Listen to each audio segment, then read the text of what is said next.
Lanadon, here we go, as we will witness what will happen here in potentially the last game. Will today be the day of clean sweeps, or will RRQ deny that here and on? Surely a clean sweep is not really on everyone's bingo card, but you don't gotta watch out for Sansa's first level or 2-level damage here. Rince winning the trade there with the Abyssal Arrow. Now, this is gonna be pretty interesting. The Joy and the Ling. An assassin battle? Like, what's gonna happen here? They're gonna go toe-to-toe? Like, if we're talking about, like, the on-paper 1v1 potential, I think Kyrie has the edge, but surely this is not a 1v1 game. Edok finally getting his hero on the set. So it's gonna boost RRQ's potential on the team fight, surely, if he knows what he's doing.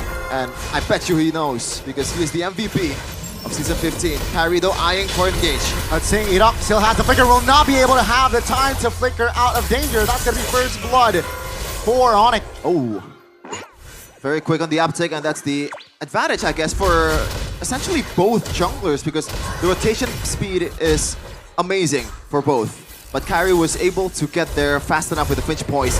Emblem, though, by Indie Home. Let's see the usual fatal for Kyrie. But so far, nothing that's super interesting here. Maybe the mystery shop from Savero, so he wants to snowball a bit instead of just tanking up the damage. And he thankfully has the Purify for him to be able to just tank the CC from Edok if he needs to. Abyssal Arrow lands to Lutpi, but it's just a bit of damage before the turtle fight begins.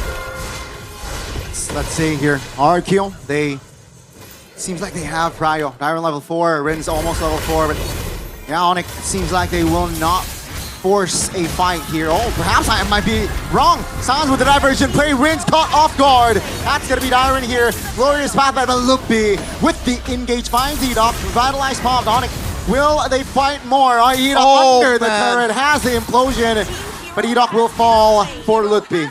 Yep, trades all over the place. It looked like an easy total for RRQ, but San said no, no way. Kyrie, though, is that a steal?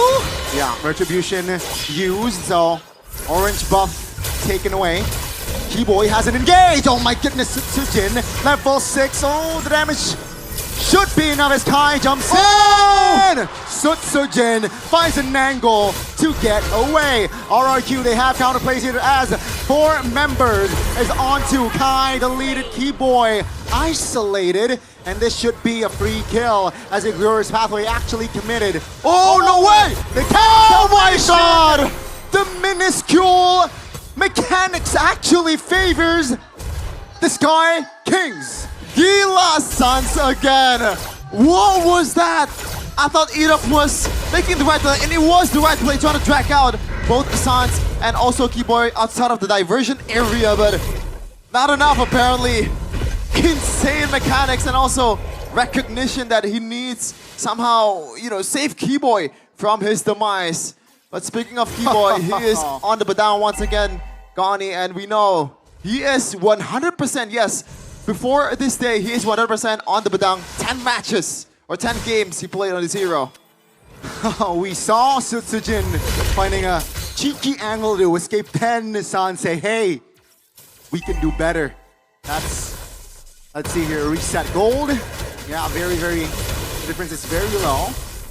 The turtle will be up here soon. Let's see who is going to take it. Yeah, I think ONIC will somehow use the diversion again for Sans to be able to take the bushes behind RRQ, but Rince knows what he's trying to do here. He tried to just cover all the bushes for the whole team of RRQ for him to be able to spot out this micro mechanics or macro from ONIC for them to be able to catch them off guard. It becomes even harder, but Kyrie is there trying to get the total. See here, seems like World Team's taking it slow on the second turtle take, and RRQ, they are filling and committing more in the river area. Then again, Kyrie is honoring also. Tsujin knows this, he is a level ahead. Lutpi looking for an engage there on towards Tsujin, and yeah, taking it slow. Okay, some damage towards Sutsujin, but nothing too serious. Kyrie secured the Berserker's Fury. That's a pretty big item. Edocto getting stunned up. Oh, implosion! Yep, on towards one. It's a Veritas. This Purify.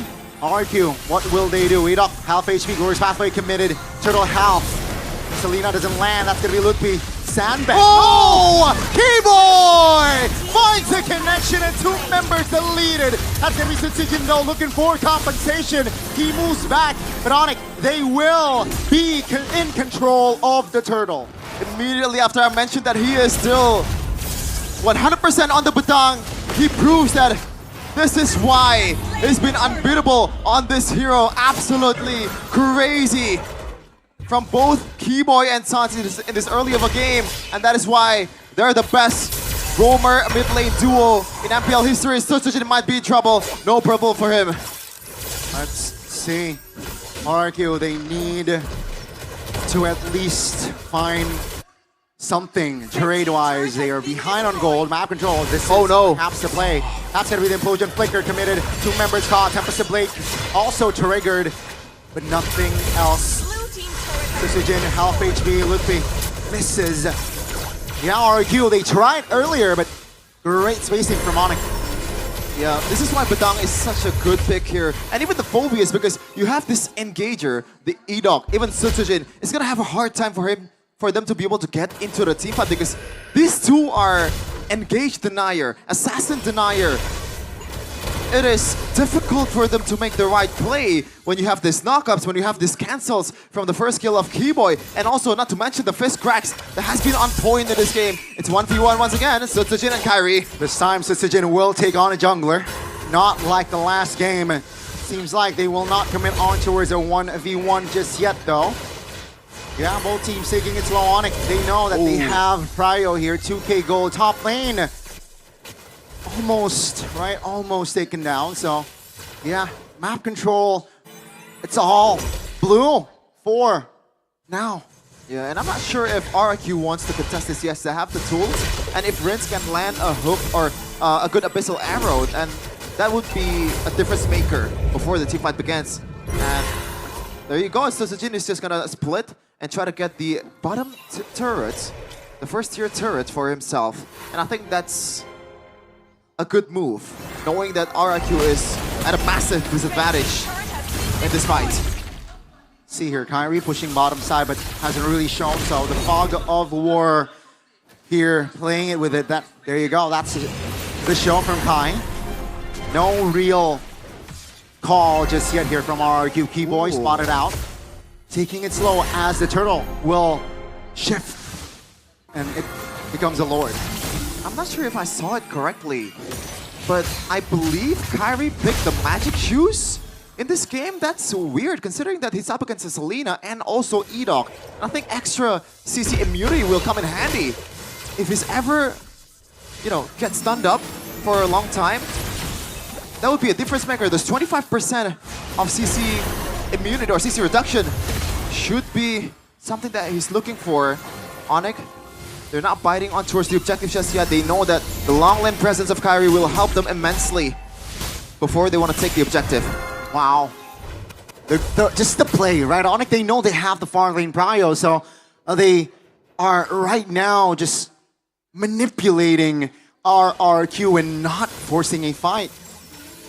Bottom side, the far lane threat is very evident here in the third game. Yeah.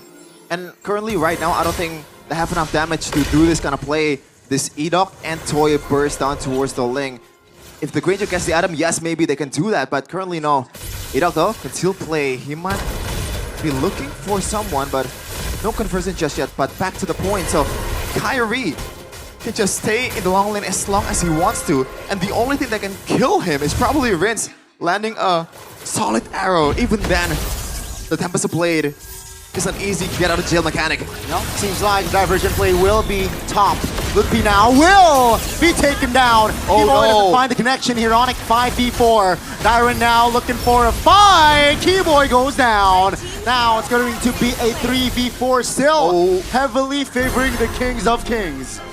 Okay, good one there from RRQ, knowing that they can use the initial stun from the Hylos to combo it up with the Abyssal Arrow from Rince. Now it's a matter of Kyrie. Can he execute this retreat? Edok is eyeing for an implosion, eyeing for a stun, for him to get Kyrie down from the wall. Severo is still in the vicinity. Oh, Times there now. Juicy target. Shaman Force popped. That's E-Dog finding the implosion play. 2 members of ONIC deleted an RRQ. They will take the Lord. Never doubt Edok gonna set heroes, and this is his bread and butter to take the implosion. The game-changing plays of the MVP of the regular season finally coming to fruition here in the 3rd game. And it's not late just yet. They still have the chance to get back in this match. Yeah, E-Dog again just strikes again. Let's see though, with this first Lord in hand, will RRQ be able to take fully control of the map? Toy, that's a big item too, Wind of Nature. Just to deter Kyrie's potential, and after what happened in the 2nd game where he pretty much has a bounty in his head with that 1-1 Kyrie, 1-1 Ling interaction, surely he wants to rush this Wind of Nature as soon as possible. Looking at the whole thing though, let's see if there is something that we can discuss here. So far, it's nothing too crazy. Edok maybe not having that fleeting time is a bit interesting. He wants to go for more tankiness, knowing that, you know, he's gonna be one of the 2 frontliner of RRQ to take the beating, to take the front to back from Sans and Savero in the front line, and he rushed the Radiant Armor. Okay, will that MR be a big factor? Let's see. RQ, they're taking it slow. Lord will march top lane. It seems like, yeah, ONIC will sacrifice all of their inners. Base turrets will be the main priority of ONIC to defend, and seems like now Lord will charge. Okay, look B. Didn't get arrowed. That Savero, look at the wave clear. That is immense. And RQ will just back away. The Abyssal Arrow lands. Nothing too much HP. Base turret top is not looking too hot for ONIC, but at least they have defended. Seems like the inner turret bottom side though will still stand, so that's a plus. RQ, they will siege more as the mid and top enters the vicinity. Let's see, Toy dealing out damage here, defending the top lane. Base, RRQ not forcing anything. They have Pariah on the jungle, so at least Kai does not have his purple buff. Toy starting to hit a bit harder here in the late game. 13-minute mark diversion. Do they read it, or is there someone who's gonna go there? It's Keyboy, but I'm not sure if he wants to make a play from this place unless he has the conceal. But Edok reads that out. Seems like would be half HP. Savero though alongside Keyboy here. Tyrannojo enforces, dealing out the damage. RRQ, oh my goodness, in the back. Toy repositions Kai. Will trigger that Wind of Nature. Iron and Keyboy should fall here as Sutsujin finds an angle. But it seems like ONIC, they're too tight in formation, and Sutsujin will fall for 35. I thought it was over. Oh, diversion again. This might be huge. Can they read it out? It's Savero! Savero and Toy! And Edok this time should be deleted. What a creative play coming from side of ONIC. ONIC will never be underdogs despite them losing in economy. They came back 16k down in the biggest stage of MLBB. MPL Indonesia Season 15 is just another day for them as they shift their focus towards the Lord. Oh my goodness. That's going to be ONIC taking the Lord. Rin's trying to salvage something, but no fruition for now. Now, here comes the concern. Ren's, on this kind of situation, he's not that useful. The wave clear is not there. Unless he lands a perfect arrow to the perfect target, that's the only thing that Ren's can do. But with the level of focus that ONIC players has and the mechanic that they have, I'm not sure if he's gonna be able to land those, especially with the fact that Ren's will have limited room for him to be able to, you know, shoot these arrows, because the map will slowly but surely be leaning towards ONIC's side. Oh no, that's a land. On cue. That is an arrow landed, but oh my God! Savero finds a solo in the mid lane. Toy taken down. Lord still marching, healthy in the bottom side of the map. That's a legal diversion. Where to? Bottom side, turret now. They want the base turret. ONIC is already invading the home of the Kings. Now that's gonna be diving under the turret as well. Taking some heat. Oh my goodness! That's an implosion, but the damage from ONIC is just too much. Now it's going to be ONIC running for the hills as RRQ. They actually have defended. 4 members of ONIC will down for at least 20. And Jakarta International Velodrome roars with the turnaround from EDOC. How? That 4-man implosion was huge. Forced out the Purify from Savero, but there's no Man Force. There's not enough HP. There's not enough shield for him to be able to survive that one. We're gonna take a look at the replay here. EDOC spotting, I guess, the overzealousness of ONIC. They just grouped up, knowing that EDOC is in front of them. That is not something that he should do against a TIG. This is a hero that brought RRQ or ONIC in M5. Came back from 16k down. Surely they know better. That's the thing, man. A little bit of autopilot right then and there from ONIC, right? Just inside of the base. And yeah, a team like RRQ with a roamer like EDOC definitely will capitalize on that autopilot coming from their own opponent. So it's another reset. Keep in mind, we are 16 minutes in. So yeah, let's see here. Definitely RRQ have increases their odds to perhaps potentially force a game 4. Yeah, the increased odds are there, especially with the... Oh, it looks like for this Lord in particular, ONIC has the advantage on the long lane because there's no inhibitor turrets for RRQ. So again, that's something they can use, especially this is Kyrie we're talking about. You know, he's gonna be there in a few seconds with the Finch Boys as long as he has that purple buff for him to be able to expand his energy a bit, you know, a bit freely. Now RRQ will pull the trigger on towards the Lord. Kyrie decided to recall because he doesn't have that purple buff. All right, so Kyrie did not show in the bottom side. Fist crack. ONIC looking for an angle to perhaps enter the river. That's the winner crown trigger. Oh, Ludwig very low. He will be taken down. That's gonna be Sans flickering out though. Savero taking out RRQ. The Kings have answered back. Kai finds a shutdown, but RRQ, they are moving forward as again 3 members will be down and out. Only the dynamic duo of Sans and Kiboy can stop this avalanche from RRQ. Can they do it? Low Glorious Outplay committed. Sans stunned. That's gonna be Toy focusing, locking the turret. And ladies and gentlemen, this is not the day of clean sweeps. We are going to game 4. Oh man, oh man. All in the back of EDOC. MVP. Say it, MVP.